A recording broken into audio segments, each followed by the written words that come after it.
வணக்கம் நண்பர்களே. நான் இப்போ முழுக்க பேசுகிறது எலெக்ஷனை பற்றி தான். ஸோ நீங்கள் ரொம்ப முக்கியமான தருணம், முக்கியமான ஒரு சந்தர்ப்பம் இது. நம்மளுக்கு கிடைச்சிருக்கிற சான்ஸை பயன்படுத்தி ஒரு சிறந்த இங்கே ஒரு ஆட்சியை எடுத்துகிட்டு வரணும்.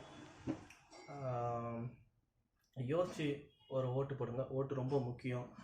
இப்போ சோசியல் மீடியாவில் ஸ்ப்ரெட் ஆகுறதையும் இல்லை நம்ம காதுக்கு வர்றதையும் இதை வச்சு ஒரு அனுமானத்தில் ஓட்டு போடாதீங்க. ஓட்டு நம்ம எப்படி இருந்தோம், நம்ம எப்படி இருக்கிறோம், ப்ரீவியஸாக நம்ம இந்த ஒரு 50-60 வருஷமாக எப்படி இருந்தோம், அதுக்கப்புறம் இடையில எப்படி இருந்தோம், எவ்வளோ கஷ்டப்பட்டோம், இப்போ எப்படி இருக்கிறோம், இதெல்லாம் யோசித்து ஒரு நல்ல ஆட்சியை தேர்ந்தெடுக்க. ஸோ எது நம்ம வாழ்வில் இங்கே எது உண்மையாக இருக்குது, எது இல்லை அப்படின்றத கொஞ்சம் நம்ம கெஸ் பண்ணாலே, யோசித்தாலே தெரிஞ்சிடும். சரி, எனிவே ஒன்று மட்டும் நான் கொஞ்சம் வெளிப்படையாக சொல்லிக்கிறேன்.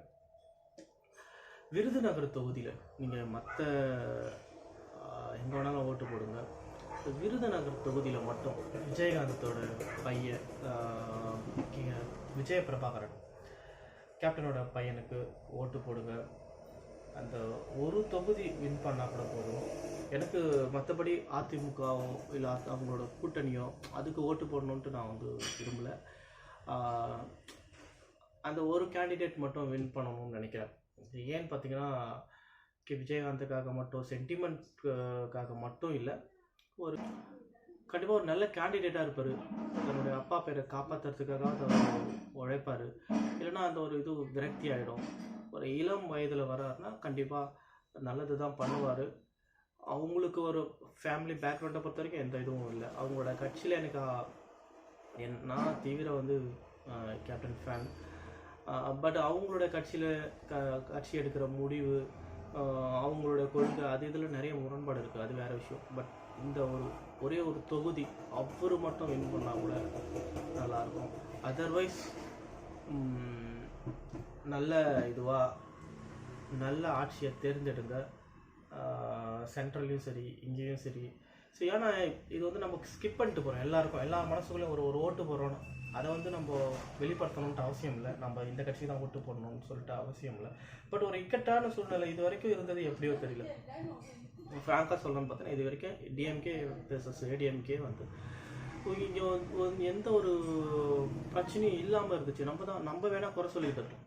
திமுகவையும் அதிமுகவையும் மாற்றி குறை சொல்லிக்கிட்டு இருந்தாலும் சரி, அவங்க அந்த தளத்தில் இல்லாத போது, 2 பேருமே இல்லாத போது எவ்வளோ கஷ்டத்தை நம்ம ஃபேஸ் பண்ணோன்ட்டு தெரிஞ்சிச்சு. ஸோ இப்போ ஒரு முன்ன மாதிரி கிடையாது.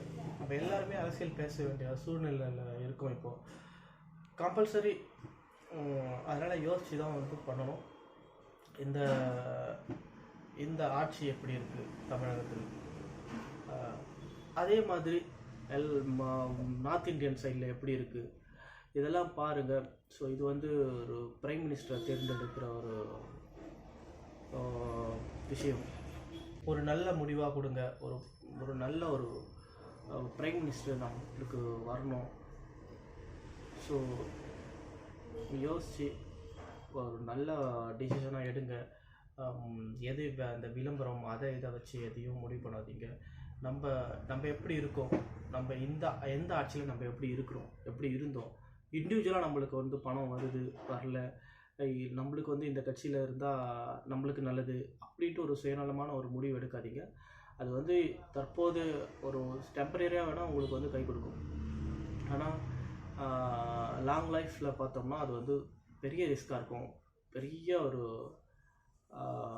அது பேக்ட்ராப்பாக இருக்கும் எல்லாருக்குமே. ஸோ நம்ம எடுக்கிற ஒரு முடிவு பார்த்திங்கன்னா இது ஒட்டுமொத்த மக்களுக்கே ஒரு இதுவாக இருக்கும். ஸோ யோசித்து நல்ல முடிவாக நல்ல ஒரு இதை தேர்ந்தெடுங்க. எல்லோரும் ஃபஸ்ட்டு ஓட் போடுங்க. நன்றி, வணக்கம்.